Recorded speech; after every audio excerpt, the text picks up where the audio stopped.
I am spreadsheet anal. So this is, yes, I'm visual. However, I'm actually more auditory digital. So the reason I love these models, it speaks to all the modalities. So does speak to all of them. But the reason I love this so much is that this is how my brain works in its natural state. When someone speaks and the information is coming in, it's like a flood of words coming into my brain. My brain goes into autopilot and will start to organize the information. I am always summarizing and organizing the information so I can understand it and simplify it. So yeah, it's a very auditory digital. I love checklists. I love spreadsheets. I love visual models because I love order and understanding.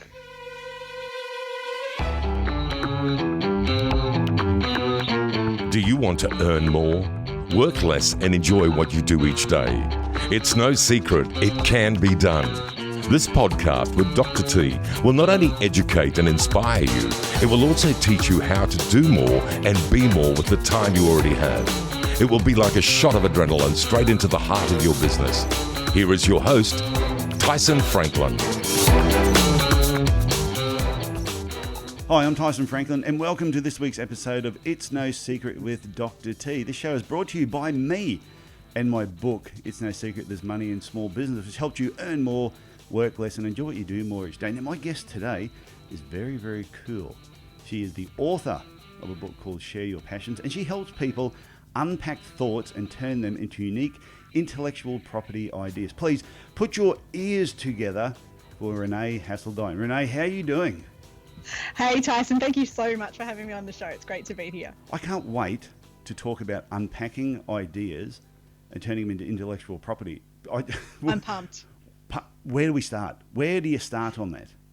Where do we start? Well, I'm imagining that your listeners are probably similar to you and I. We're very excitable entrepreneurs. Yes. We have lots of ideas. We have heaps. Yeah. Lots and lots of ideas. And so, and I kind of, have so many ideas that I almost have that, I don't know if you've ever experienced that, that shiny object syndrome. I get so excited by the new shiny thing. Yeah, it's idea overwhelm. I actually envy some people when I sit down and you can see that the lights are on and no one's home. And you sort of go, wow, that must be so good to just be able to sit down on a lounge and have nothing actually going through your head. Yeah, I have to use Netflix to get that face. So where do you start when you bump into someone? How do you help them unpack ideas? Yeah, so and a lot of the time the people that I'm working with as well are in service-based businesses. So this is kind of at the moment I'm speaking to people who if you're selling widgets and phones and something that's physical and tangible. Yeah. I haven't quite worked out how to help those people yet, but people who are in service-based businesses often feel like what they're selling, the service they're selling, or they're selling themselves, it's invisible. All the value is actually locked inside their heads. Yeah. And how do you actually communicate that value to a prospect clearly and succinctly? And when we have decades and decades of experience in what we do, yeah, and so much knowledge, if we start talking about what we're passionate about, we can probably talk 6 days straight without taking a breath. Pretty much. Yeah, because we love it, right? And we can just talk nonstop.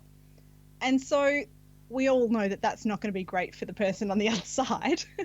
So what I love about taking what's in someone's head, extracting it, simplifying it, and turning it into visual models is that it means you can communicate really clearly what you do, and you can then supercharge your sales.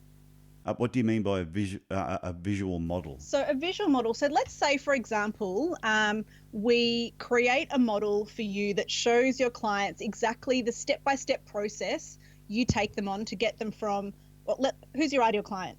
Let's start with this. Let's use an example. My ideal client. So the people that I do coaching with? Yes. Okay, so my background's podiatry. So anyone that's listened to this show half a dozen times know that my background is podiatry. So Great. My ideal client is a podiatrist, ideally. Great. But anyone Easy. in the health industry, but my ideal client, a podiatrist. Someone who has their own business, wants to make the business better, and they've also gone off and done a couple of other, they've been members of other people's coaching groups. but they feel it's very beige and they want something that is really a bit more targeted towards their business, so that I'm actually talking to them one-on-one. They are my ideal client. Brilliant. Okay, and what's the biggest problem that they face? Most of them, two things. One, everyone complains about their team. Even of course, it's everybody else's fault. Even when they've got a good team, they complain. But staffing issues is always a problem. But getting more people through the front door is one thing. So they all want to know about marketing. But the thing that I tend to notice, a lot of them already have pretty good marketing ideas, and they don't have a problem always getting new patients in. But communicating what it is that they sell is sometimes a difficulty. And realizing that not everything in podiatry is created equal. So there's different services that they offer. So they've got to start targeting the high valued services that bring in the most money for the smallest amount of work. And it's trying to get them to think that, that if you niche down in that particular area and you learn how to communicate that well, then you're going to make a lot more money in your business. Yes, you will attract other people, but you've just got to get that message really clear. And that's the biggest problem, is them communicating the message right to the public to get people in. And then once they're in, being able to go through that sales process on communicating the message and what it is they're trying to sell, even though they hate the word selling. Ah, interesting. Yeah. Podiatrists, people in the health industry have a bit of a hang up sometimes about the word selling, but which I try to get them to say, stop thinking of the word selling and think of more of professionally helping people buy. Yeah. Nice. Okay, so they're starting off with this. The challenge they're in is, so what are they kind of experiencing in that problem state of they're feeling kind of, are they feeling kind of stuck or stagnant or overwhelmed? What's the kind of state that they're in when they're starting out with you? Sometimes it's two things. One, people feel overwhelmed. The business itself is growing faster than they know how to control it. So I might then work on with systems and how to streamline things a little bit better, help put in frameworks. So that everybody in the team knows. So it's a bit of a runaway train? Yeah, with some people, their business is booming and they can't control it. And they know that they should be making more money. Yeah, when they were quieter, they were making good money. And now they're twice as busy, but they're not seeing twice the amount of income. And it's because there's so many holes in the bucket and they're just losing people everywhere. And they can't figure out where they're losing them. Yeah, okay, great. So we can imagine then what I call an educate model is a model that takes them from the stage that they're in to where they want to end up. So the ideal place, I imagine, for your podiatrist is to run a thriving business, a thriving practice where they actually have some life balance. Is that? That's the big thing. And it's not, and I always say to people, if you love podiatry, or it doesn't matter what you're doing, you love dentistry, if you love law, you don't have to give it up. And I hate it when I hear coaches saying to people, oh, you need to work on the business, not in the business, so that you can just walk away. And I see the look on some people's faces and they go, but I love what I do. But the business starts overwhelming them and they start not liking what they do. And work becomes a burden. So they need to get that balance. Yeah, great. Okay. So what would be, so in terms of extracting what I call an educate model, we would start to look at the starting point, where they start out when they start to work with you and where they're going to end up. Yeah. And then we look at what are all the things that your clients need to do to get from that starting point to the end point. Okay. So an educate model will depict all the action items, all the things that need to be done to get from A to B. Does that make sense? Yeah. Yeah. So, we might, so what would be the first thing you would do with a client when they come on board? Well, first call I actually have with someone usually is just like a discovery call, where you're just talking about them, what the business is about, how many locations we've got, how many team members, are there other professionals employed in the business, or are they a sole practitioner? So try and get a bit of a base on where they're at. Yeah, so it's like a reality check. So we do a reality check or an audit or an assessment. It's probably more of an audit. Yeah, it's like an audit of the business. And, are they currently profitable? And what sort of profits are they currently making? Yeah. How many new patients have they got coming in? And then it's going through what systems have they already got in place? What are they really happy? What works really well right now? And where do they feel they're sort of dropping the ball a little bit? So, and even the areas where they think they're working really well, I still get them to explain it to me, because sometimes it might be working really well, but maybe it can be working even better just by tweaking it a little bit. Yep. Great. So in that step, we're looking for the gaps. We're looking for the clues to what's working and what's not, so that we can start to I'm imagining step 2 then is to get some quick wins. They definitely need to get quick wins. they definitely need to see some fast results so they know that the information you're giving them is working for their business. Because there's nothing worse than if you have a coach for 3 months and at the end of 3 months you sort of go, well, I'm exactly the same as where I was. Nothing's changed. My whole team still pissed me off and I don't want to go to work. Yep. So, okay, so what would you call that step 2? So after they've done the reality check or the audit, then what do you do next? Normally we'll sit down and work out all the tasks that probably need to be done over a period of time, but what are the most important tasks that are going to give them the best bang for the buck, like you said, to get early wins. So you go through with it. They might have 12 items that they're really frustrated about, but then we go, okay, what are the top 3? What are the top 3 things that you really need to be working on now that's going to give you the best return? So that they might have an issue with, my staff turns up late. Okay, well, if you get them turning up on time, does it really put a huge amount of money back in your bank account? Or is it more of a problem when you've got patients coming in and they're leaving again without them spending any money in your business? That's more important. Yeah. So, okay, so we might call that step 2, identify quick wins. Okay, yeah, I like that. Yeah? All right, this feels what do we do This feels next? like a bit of a therapy session for myself. This is great. I'm loving it. Well, I think because, on a podcast, I can't actually show people my visual models. So this is the next best thing is, well, let's demonstrate how we extract one, because hopefully that'll help people to start to imagine in their brains that this we'll make a picture out of these chunks of information. Yeah. So Okay. we won't get all the way through, I don't think, but we'll get maybe one more step, and then I'll kind of explain how we turn that into a picture. Okay. So what was step 1 again? So step 1 was we're going to audit the business. Audit the business. Yes. I'm going to write this down as we go. Step 2 is identify quick wins. Yep. And what do we do after that? Once we get the quick wins, I think the next thing is you look at which systems, from my point of view, I'm always looking at which systems are failing the most.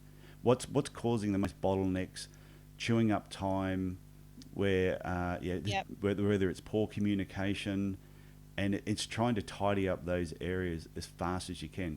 Because there's nothing worse than a lot of patients coming in, they may even be doing, the sales process might be fixed up and that's going great, but then the delivery of whatever it is that they've sold is being let down. So say, for example, in podiatry, a lot of podiatrists make orthotics or inserts for shoes. Patients come in, the marketing's right, everyone on the team's got them all in there, the podiatrist that works for them and themselves, they've communicated the message the right way, the patient's gone, yes, I need to have those inserts, I totally understand why I need them, and then it's, okay, now what's your delivery and follow-up? How long is it taking to get that device into their shoe, and what results you're getting, and how you're following it up so that that patient is then telling all their friends about you down the track? Yeah. So I'm just going to quickly summarize that, just for the purpose of time, as we're going to eliminate the leaks. Yes. So we're going to look for where the holes are in the business, and we're going to eliminate those. Eliminate leaks. Yeah. How does that sound? It sounds beautiful. All right, great. So we've got the first 3 steps in your educate model now. That's that's done. So, we'd follow that process all the way through to the end point of you finishing working with the client, so that we'd have extracted the step-by-step process that you would work through with every client, that because you're then applying that consistently, you can then see consistent results, and then you can say, this is a step-by-step process with proven results, because every time I run this system, the client gets the result. And so let's say you end up with 7 steps in this process. Well, then we're just going to turn it into a picture. And when it's something like what we've just been working on, that is a step-by-step process with a chronological order, and the order matters, then we want the image that we use to actually represent that. The picture is a metaphor. So, if it is a step-by-step process with a chronological order, you want a linear model to show that. You don't want to use a shape that's going to be circular or, anything too fancy. If it's a linear process, then use a linear shape to depict that. So, very simple. If you've got 7 steps in a step-by-step process and it's linear, then you can have something very simple as 7 arrows going across in a horizontal manner. That's it. Left to right, horizontal arrows. That's a simple linear model done. And that's a very, very common shape to use for an educate model where you've got a step-by-step process. So, Okay. Yeah, that's an example. And that would apply to any business. It doesn't matter what type of business the person is doing. They can use that same linear model or that education process to whether it's even working with team members who are failing slightly. There's an education process to go through that they should be following. Yep, absolutely. Absolutely. And, and when you're doing something like you're doing, business coaching type thing, you can have, for example, you might have an overarching educate model, which has got systems, team, marketing, sales, finance. Yeah. They might be all the chunks, because they're all the kind of, departments in a business. Yeah. And so that might be an overarching model that you use to kind of, you go into each of those with more step-by-step processes. But that model, when you're kind of looking at departments like that, as I just said, that's not a step-by-step process, because you don't do marketing and then sales and then finance. You've actually got to, it's like you're spinning all those plates at the same time in a business. Yeah. You can't just focus on one and forget about all the other areas. Well, they do. You have all to actually integrate. get them all running at the same time. Yeah. Because I was talking to somebody else recently, and they said the same thing. Yeah, one of the biggest someone might have set a business goal that we want to retain more customers, clients, or patients. That's their goal. So the marketing department needs to know that's what the goal is. The HR department needs to know that our goal is we want to retain more clients, customers, and patients. Because if HR knows, then part of that process to retain more customers is to retain your existing staff that have already built up a trusting relationship with your customers, clients, and patients. So if they don't know what the goal is, everybody goes off in different directions. Yeah. Yeah, everyone needs to be on board and know exactly what it is that the goal is. Yeah, totally. So yeah, just going back to, if you were to have a model then, Tyson, that was going to show for your clients, these are all the departments we work on, then that's not a linear model, because it's, as I said, not a step-by-step chronological order. So in that case, you might have something that's more circular, or it could be a star shape, or whatever is going to be a shape that's going to be on brand for you, where each of those chunks is an equal size in the picture. Does that make sense? Yeah, it does. So you got your linear steps that you're using for the education, but then when the departments are coming together, it's more of a not an abstract shape, but it could be a boxes, it could be circles, it could, like you said, or a star, showing how they all integrate. So if a department is a lot smaller importance to something else, does that then have a smaller proportion of the shape, or you just put it all in there equally? I normally keep it balanced just for aesthetics. That's a great question, but I would probably say generally no, because I don't know why. Why? Good question. That's just the way I always do it, Tyson. I don't know. No, that's okay. Well, I can actually see it. If you had something, I love a question that stumps me. I'm gonna actually go and think about this now, and then it's going to create a whole new model in my brain. So, but I can understand, like if you have a box that you've got 10 boxes or a shape and it's got 10 departments in there, and you've got one a lot smaller, then straight away that's telling your mind, well, that one's not as important, and therefore it could be neglected. Exactly. Whereas you had it all equal, so here we go. This is why you do it all the same size. If you have it all all equal, tell me. Well, if you have it all equal, it lets your mind know that yes, it may not come up as often, but it's still just as important as everything else. It's an integral part to the business. Yeah. Love it. Great. What Tyson said, everyone. Yeah, we'll run with that. Let's do it. So, but I do want to just make a point, because you just said if you've got 10 departments. So that actually reminded me of a point I haven't made yet, which is when we're chunking our models and grouping the information together, we want to have between 3 and 7 chunks of information. So even if there are 10 departments, I'd group some of them together so that you've got 7 if you can. Okay. I only said 10 because it popped into my head.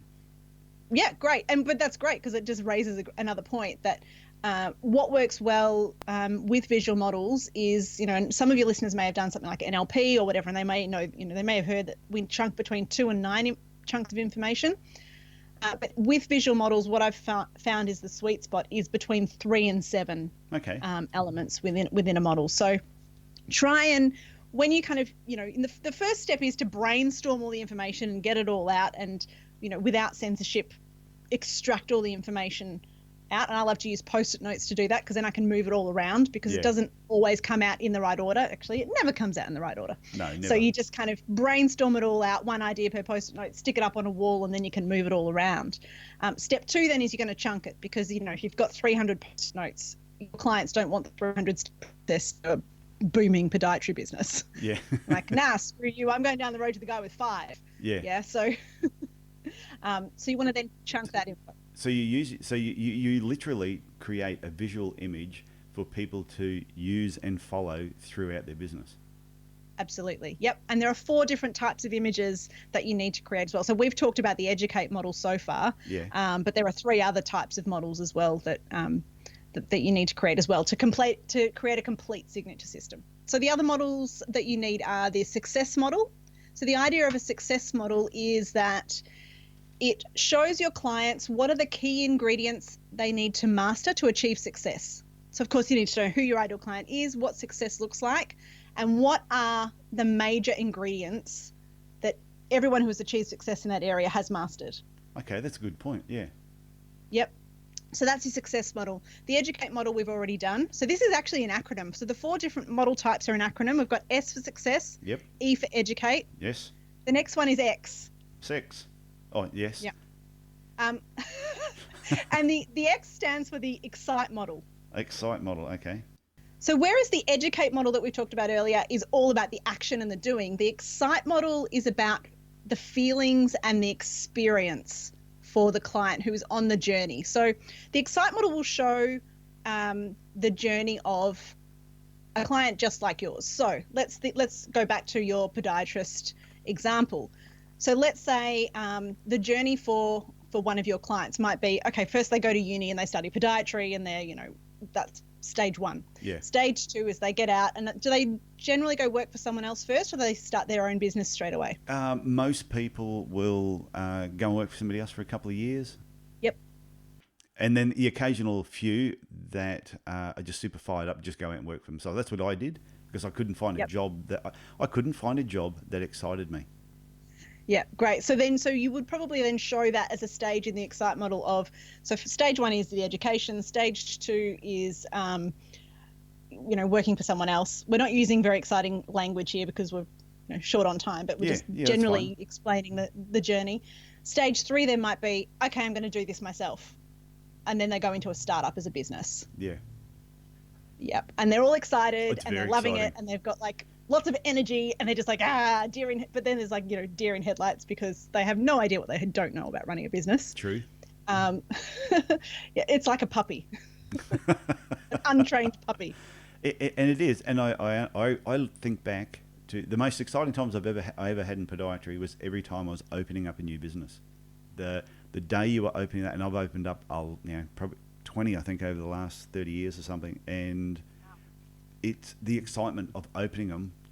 I just loved it. I just loved that, putting it all together and opening the door. And the first time the phone rang in the new business, you would just go, all right, here we go again. And buzz. And then it got boring after that. Yes. Okay. So stage 3 is that excitement of starting a new business. Yeah.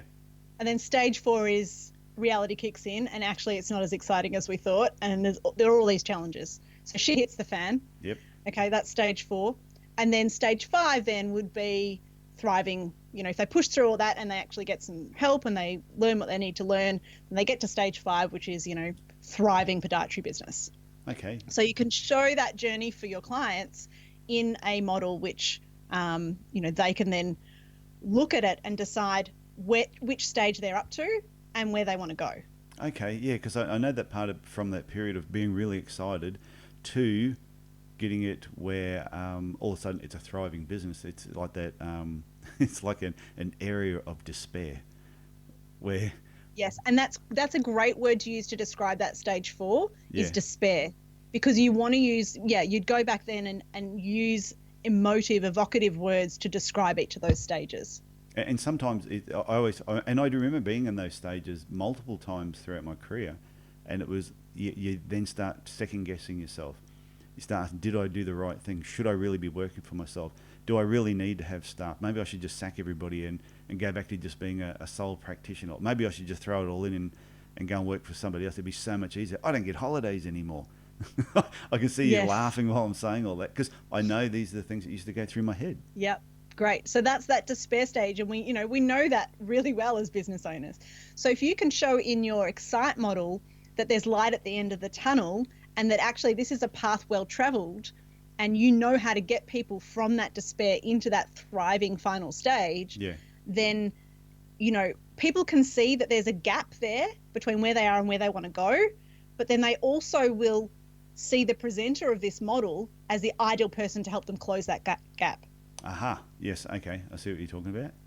Because this model will excite and inspire them to take action.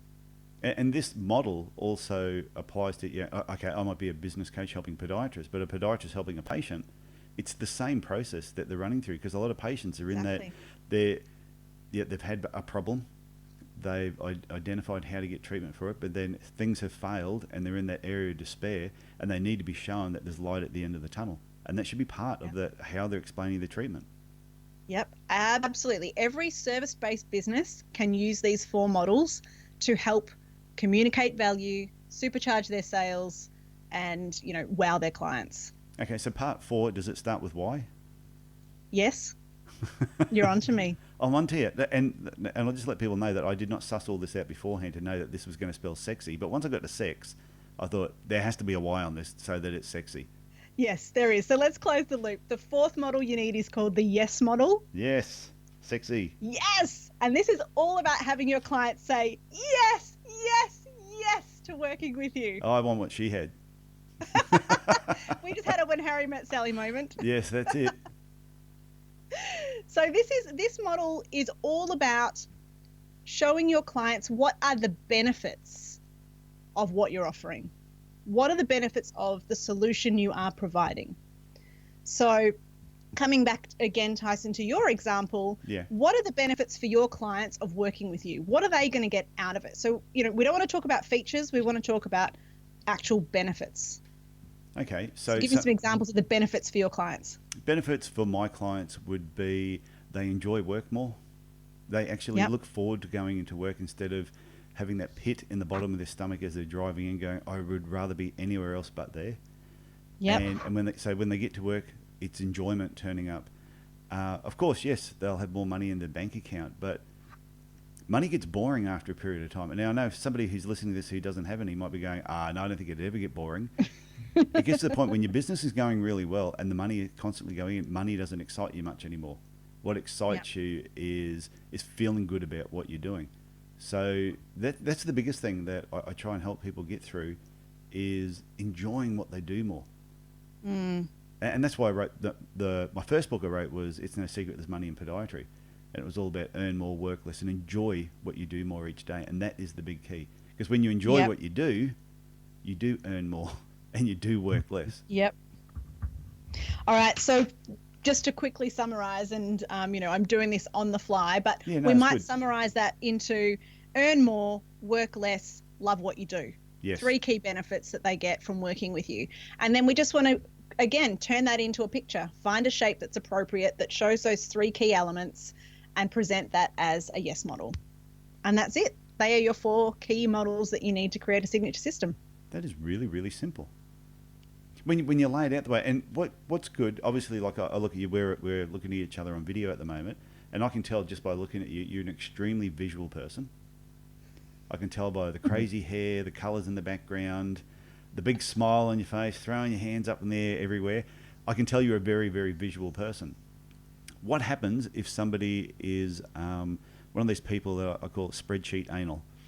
Where I am spreadsheet anal. So this is yes, I'm visual. However, I'm actually more auditory digital. Okay. So the reason I love these models, it speaks to all the modalities. So it does speak to all of them. But the reason I love this so much is that this is how my brain works in its natural state. When someone speaks and the information is coming in it's like a flood of words coming into my brain. Yeah. My brain goes into autopilot and will start to organize the information. Okay. I am always summarizing and organizing the information so I can understand it and simplify it.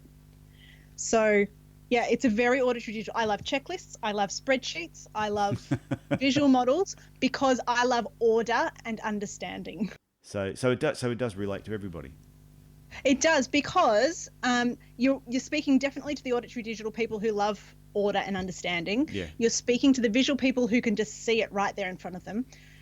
you're speaking to the auditory people because you actually, the model doesn't stand on its own, because the model should be very simplified with very few words on it. Less is more when it comes to the visual itself. Yes. So you still need to speak to the model and explain the model and bring it to life. And so that way you are actually still speaking to the auditory people because you're using your voice. And then the kinesthetic people, I love to, you get them to draw the models. And so that way you are hitting all the learning modalities and everyone's happy. So what you have that, so you have the model there, but you have them draw it out at the same time. You can get them to, like if you're running a workshop, or if you're, in whatever way that you do it. So I run lots of workshops. So I'm about to start my national tour, and where I talk about this stuff. Yeah. And I don't give people a workbook where it's already done. Okay. I get people, I'll have the model up on the screen, and then I get them to draw it, because that way you're helping the kinesthetic people to retain the information. Yeah, I know for a fact that you go to a conference, you go to anything, if you have a notepad and you write the notes from the event, you will remember them much better than if you type it. Because when you're typing it, you're not getting that same touchy-feely with the paper. Exactly. And you can't draw arrows and little pictures that actually go along with the diagrams. Yeah, absolutely. Yeah, I make all my events screen free, because for exactly that purpose. I know that our brains learn better when we've got a pen or a coloured marker in our hands. Yeah. So yeah, definitely. So this whole concept, this was all yours? You came up with this yourself? Or was it something you'd seen other people use and you adapted it and turned it sexy? Or look, I'm not the first person to use visual models. Yeah. But I completely came up with this concept of these 4 different types of models. So I was at We Are Podcast 2017 in Brisbane. I was there. With my general manager, Stevie. I was at that as well. Oh, there you go. Yeah, I was down there as well. Okay, so day 2, I wagged. Okay. In the afternoon. My general manager and I wagged. We went to and sat in a food court with free Wi-Fi. Yeah. And I created the sexy model and the 4 different model types in an afternoon. Like, it just came out. It was like giving birth, but easier. A lot easier. Was it because you were inspired by going to that event? And I think I was inspired. The juices were flowing. I was thinking. I was just like, but also because I'd previously written my book Share Your Passion in 2015, which has a 7-stage process in it, and the process is all about taking what you know and turning it into leveraged products. So a book, a course, live events, whatever it might be. Yeah. But to start creating leverage in a one-on-one service business. So I had that 7-stage process, and every time I'd get to stage 4, which was about the models and turning stuff into pictures, I'd go, oh my God, this is the best bit. Tyson, this is the best bit. I love it. It's orgasmic. This is a game changer. And I would like rave about stage 4, but I'd run the other 6 stages as well. Okay. And November 2017, what shifted at We Are Podcast was I actually started listening to my own language and clues that stage 4 was my zone of genius. So do you still use the other stages?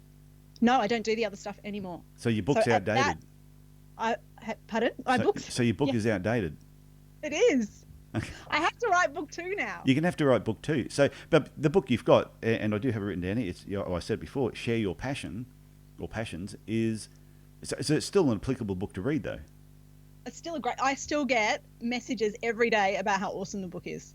And I stand behind the quality of the book. The book is fabulous. But there will be a new book, which is all about the visual models. It's funny you should say that, because I've written 2 books. My favourite section of both books were the 6 pillars of marketing. And that's the part that whenever I get to that subject, the 6 pillars of marketing, I get a boner pretty much. There you go. See? Yeah, I just love that. I love that concept of the 6 pillars of marketing and how it actually works. And so one of my next books is going to be just the 6 pillars of marketing. And it's not just having the 6 pillars; it's how you actually use the 6 pillars to bring people into your business. So, yep. And that's been going around in my head for ages. So it's something that I probably need to get my finger at and just actually write the 6 Pillars of Marketing book. Yeah. And you need to do the same thing with your sexy model. Yes, I do. This has been fantastic. I've really enjoyed this. And one thing, you are full of energy. Thanks, Tyson. There's absolutely no shortage of energy. Are you going to We Are podcast this year? I'm not going to make it this year, unfortunately. I've got, I'm now doing 4 national tours a year, and I have 2 young children who are primary school age. So those 4 national tours are enough time away from my children. Okay, so how can people find you? So tell us about the national tour, where you're going, where you're going to be, what you're going to be talking about, obviously the sexy model, and how people can connect with you. Sure. So my website is shareyourpassion.com.au. If you head over there, you'll see my half-day workshops, which are going around the country. So I'm heading to Sydney, Brisbane, Melbourne, Adelaide, and I also do an online version for those cities that I miss. Yeah. Apologies, I can't get everywhere at this point. Yeah, no, that makes sense. But yep, Zoom is our friend. So I love doing the Zoom room, and it's actually, I like to run them as a really engaged workshop, even if it is an online event. So yeah, you won't be missing out if you come to Zoom. Okay, I've got one final question for you that I ask everybody at the end, which I have not prepared you for, and it's my Monday morning tip question. That it's Monday morning, and you're walking down the street, and someone says, "You're Renee, you're that crazy lady that was on It's No Secret with Dr. T. You were talking about that sexy model." I'm about to go into work. When I walk into work and I sit down at my desk, what's the number one tip that you would give me that I should do Monday morning, 8:30? Team meeting. Team meeting. To discuss? We have a clear agenda for our team meetings, which my general manager runs, thank goodness, because I hate preparing for meetings. Is it visual? It is visual, yep. That's good. So we look at what are our wins. So we want to celebrate our wins. We look at what are the current challenges that we're facing and how the other members of the team can help that, and what are we focusing on for the next week. So we do wins, challenges, focus. So yeah, we look at our key performance indicators and make any adjustments that we need to based on that feedback we're getting. Okay, so that's a great. So you do that every Monday morning. That would be the tip you'd say to someone: have a team meeting Monday morning and just go through your wins, your losses, where you're positioned, and what you need to do throughout the week. Yeah. To make sure the next week is another win. Yeah, really, really outcome focused. This will be episode 57, and that is a new idea. Thank you so much for coming on It's No Secret with Dr. T. I've learned heaps. This has been really, really good. And obviously you coach coaches on how to actually do this. Absolutely, yep. I coach and mentor coaches, experts, and thought leaders so that they can actually create the leverage by using those signature systems in their business. So. And then are they allowed to call it the sexy model, or the sexy model is yours? They just got to give it another name. Yeah, no, everyone gets their own 4 models, which are on brand for them in their own colors and fonts, and whatever shapes are on brand for them. So no, the sexy model is not for everyone. No, that's okay. So if you, I couldn't call it a sexy model if I was using it, but if somebody wanted to work with you, how long is the process to actually go through to help them form this? Is it like a 3-month program, 6 month? Is it ongoing?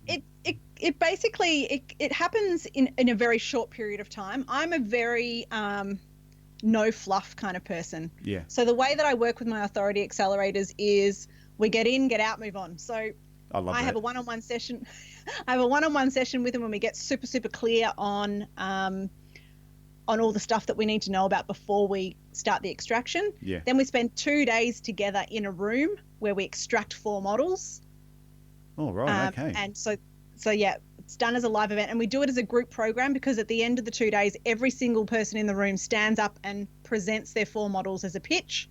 Yep. So I then teach them how to actually pitch those 4 models as a speaking gig or a sales pitch, or run workshops and all that sort of stuff. So I teach people how to do that. So everyone gets up and does a practice run where they get feedback immediately, which means that they then tweak their models a bit, because we always find ways to improve them when you speak out loud.